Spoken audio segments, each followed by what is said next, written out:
melepas dari perintah, akan tapi juga cakap untuk memerintah diri sendiri.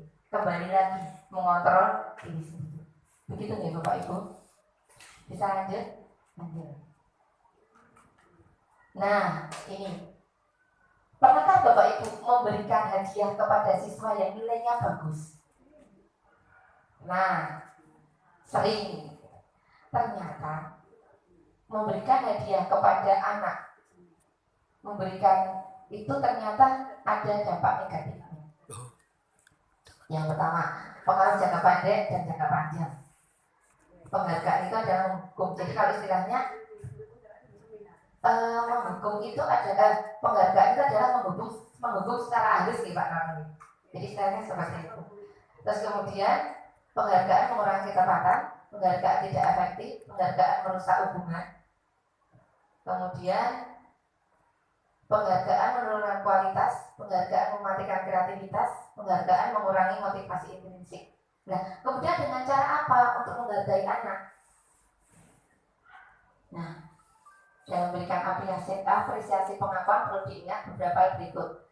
Pengakuan secara khusus, pengakuan secara pribadi, kemudian kepada semua murid bergantian secara konsisten dan proses. Nah, contohnya seperti ini pengakuannya. Dengan kata-kata.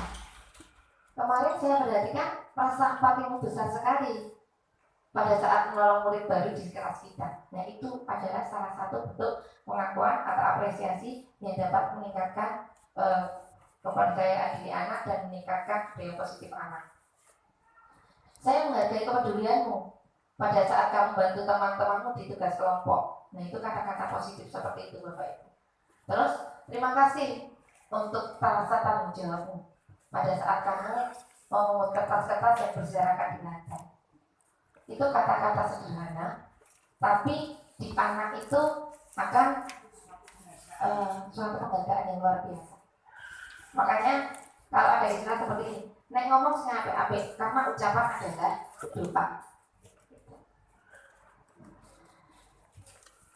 Nah, di sini mohon Bapak Ibu perhatiannya di sini.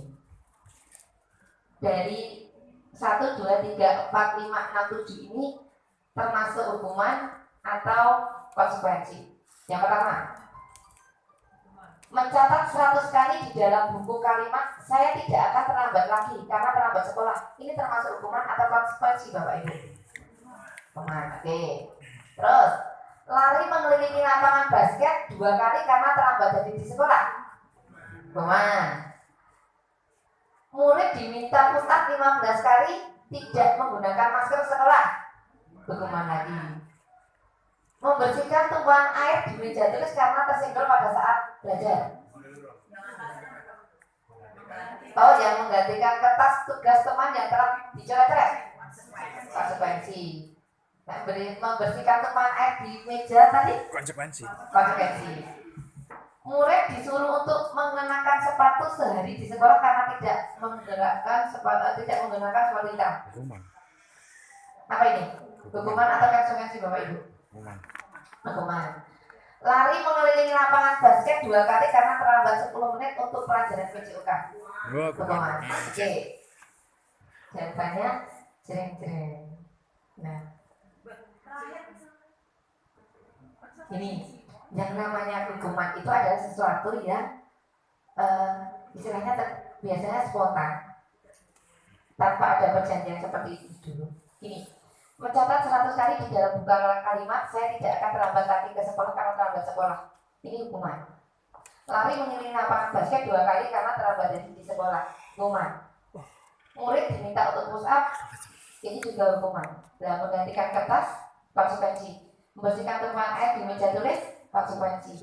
Murid disuruh tidak mengenakan seharian, ini juga hukuman. Lari mengelilingi lapangan basket 2 kali, terlambat 10 menit untuk pelajaran PJOK. Ya, ini karena ada korelasi antara pelajaran PJOK dengan ini kesehatan lari. Jadi boleh ya Pak Wawan? Boleh. Nah, kalau misalnya kita di hari Jumat ada anak-anak yang tidak pakai handuk, jalan yang tidak pakai handuk silakan jalan dari itu menuju ke kelas 7. Itu hukuman atau konsekuensi? hukuman. Tapi kalau sudah ada perjanjian terlebih dahulu bisa dimasukkan ke konsekuensi. Jadi misalnya gini, ada peraturan potong rambut misalnya. Besok kalau tidak potong rambut maka akan ada tindakan dari sekolah untuk memotong ya. Itu namanya konsekuensi karena sudah ada perjanjian. Tapi kalau tiba-tiba terus dipotong gitu, nah itu termasuk ke hukuman. Gitu ya. Di sini hukuman ini, jadi definisi hukuman itu sesuatu yang menyakitkan harus terjadi.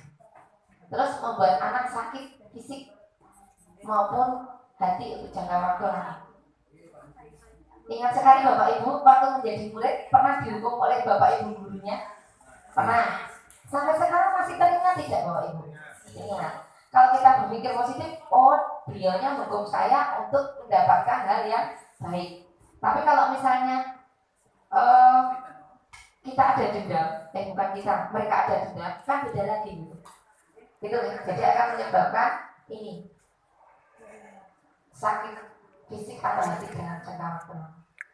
Kemudian anak jika disiplinan, ada paksaan, mendorong anak menyakiti diri sendiri, konsep diri yang buruk, anak belajar untuk menyembunyikan kesalahan, ada rasa marah, rasa bersalah, dipermalukan dan merasa tak biasa. Saatnya jam berapa dimulai. Tapi kalau konsekuensi, sesuatu yang harus terjadi membuat anak merasa tidak nyaman dalam jangka waktu pendek karena ada itu tadi kesepakatan anak menghargai disiplin.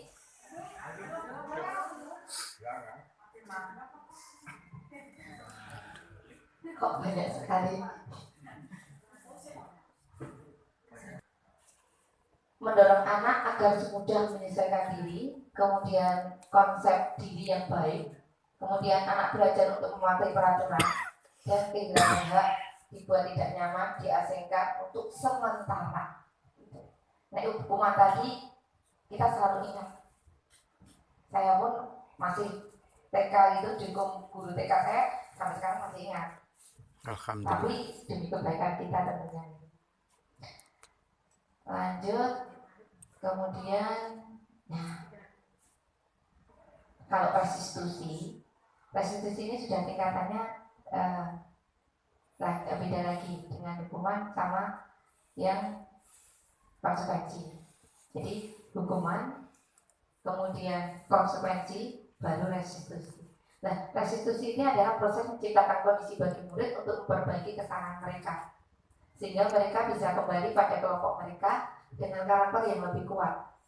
Restitusi ini juga merupakan proses kolaboratif yang mengajarkan murid untuk mencari solusi untuk masalah mereka dan membantu murid berpikir tentang orang seperti apa yang mereka ingin menjadi tujuan mulia dan bagaimana mereka harus berlaku orang lain.